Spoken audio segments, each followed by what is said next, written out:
উত্তরাখণ্ডের নতুন ইতিহাস লিখল। দেশের প্রথম রাজ্য, সেখানে চালু হলো অভিন্ন দেওয়ানি বিধি। নতুন ব্যবস্থা বলবৎ করতে সরকারি কর্মী অফিসারদের প্রশিক্ষণ দেওয়ার কাজ বিগত কিছুদিন ধরে চলছিল বলেই জানিয়েছিলেন মুখ্যমন্ত্রী পুষ্কর সিং ধামি। সোমবার থেকে সেই নতুন নিয়মই চালু হলো।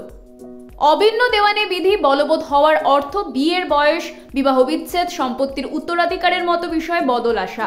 নয়া নিয়ম অনুযায়ী লিভ ইন করতে গেলে যুগলকে কিছুটা বিয়ের রেজিস্ট্রেশনের মতোই আলাদা একটি রেজিস্ট্রেশন করতে হবে।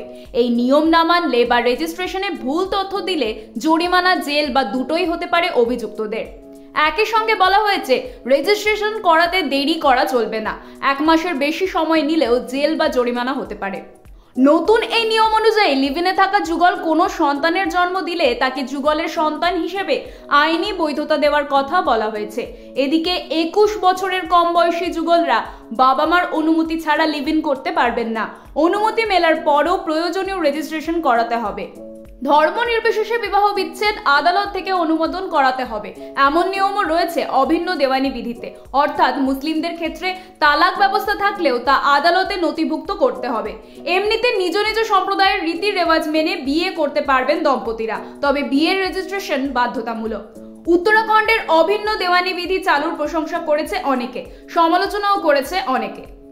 ব্যুরো রিপোর্ট, আর ভেনম নিউজ।